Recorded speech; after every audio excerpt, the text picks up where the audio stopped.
Hello and welcome. Before I begin, I must share two important facts. This project is currently patent pending, and I regret that I could not attend the event in person. But I have made this video to ensure that my project is shared correctly and accurately with the judges. Imagine after years of eating fruits and vegetables, you get diagnosed with a terminal illness. Not because the fruits were rotten or the vegetables were infected with parasites, but because they were irrigated using waters not treated against persistent pollutants. Persistent pollutants that accumulate in your body for years and years and then cause big problems. Two big problems in current times are plastic pollution and water pollution. Some people might see them as different problems not connected with each other, but I see them as plastic pollution ending up in waters and landfills, sinking into the groundwaters and seas and oceans, just to later be consumed by us, humans. And we get affected by these plastics every day, microplastics and even plastics that were discarded more than 50 years ago.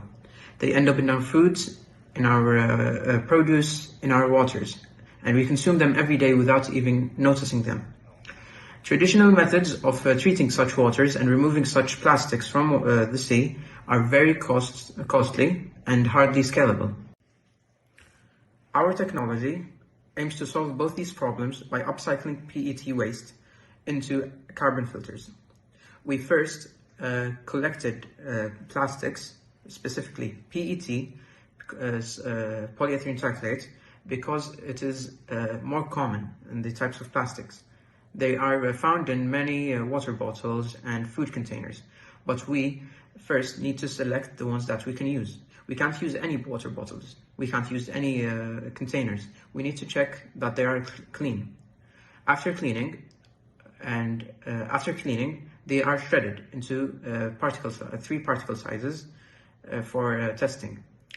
After shredding them into particle sizes, they were chemically activated by mixing them with a chemical activator, such as, in our case, potassium carbonate. After chemical activation, they were put in a vacuum furnace and blasted at a temperature of 600 Celsius for 1 hour.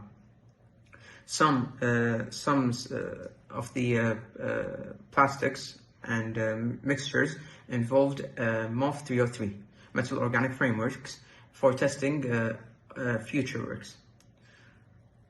The main reasons we chose PET as our raw materials were because it was very abundant and actually free to take. We just needed to filter them out, which costs less money than any other raw material. The production process was really cost effective. We only needed to shred them using normal shredders, like the ones in coffee roasteries and other places. After the shredding process, they were mixed with a chemical activator, as I said, the potassium carbonate. It's not costly, and it contributes very little in the cost. After chemical activation, there was the furnace. The furnace was used only power. It did not need to pass. We did not need to pass nitrogen gas over it, unlike other methods. Commercial and traditional activated carbon filters used non-renewable sources such as coal, wood, and other things.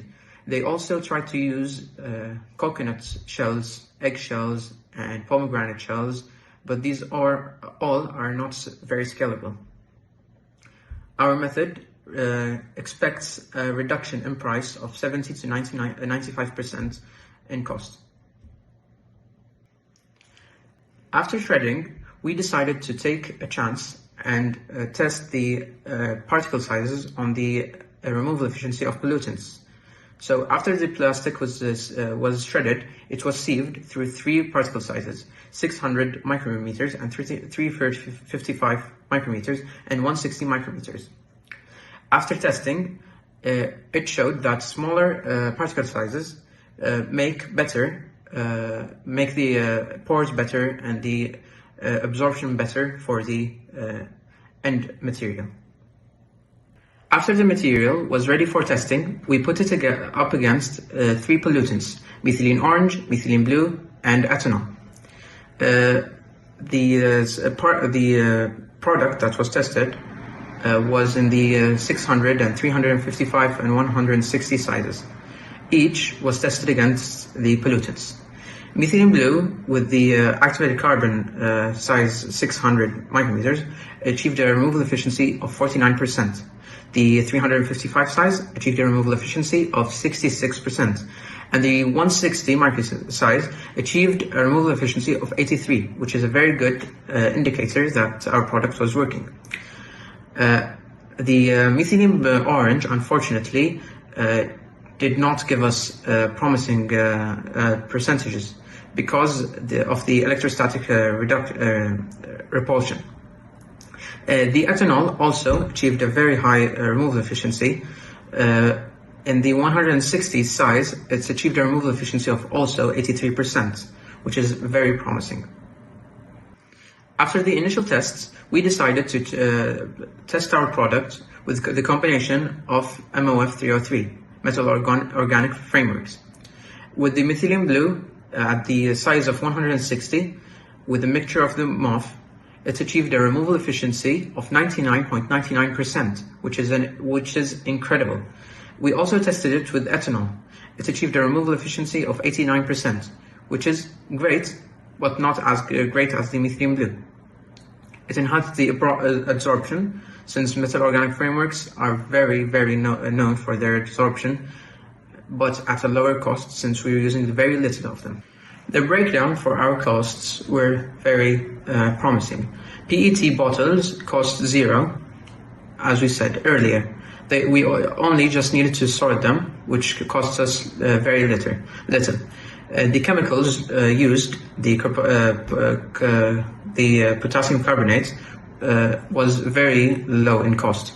The furnace energy did not cost us more than 8 riyals, and the total was around 10 to 15 riyals per kilogram, which is very promising, since the commercial and traditional methods of making activated carbon filters need at least 30 riyals and can reach up to 300 riyals for high quality carbon filters.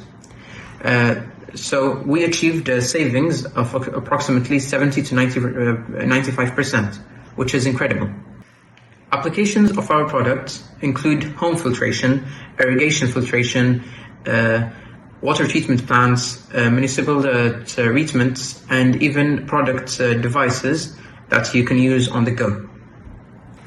In the next steps, we plan to do an in-depth 3D characterization of the material and to change the ionization of the surface of the product, since the methylene orange did an ionization repulsion because the surface area was not compatible with the methylene orange. It got repulsed instead of being sucked. Methylene orange is not the only material we're planning to remove. We're also planning to remove heavy metals and other pollutants that might have different ionizations. And in the long term, we plan to test our material in real power plants and in water treatment plants and industrial factories. And we also want to make a product that we can sell, not in the very long term, but in a couple of months. We want to make a small product that we can use at home, we can sell at any place. Final message. We took used and discarded plastics and converted them into high efficiency activated carbon filters for safer water. Our research was successful, and we are on patent pending right now for the filtration material. Thank you for listening. I hope this reaches you well.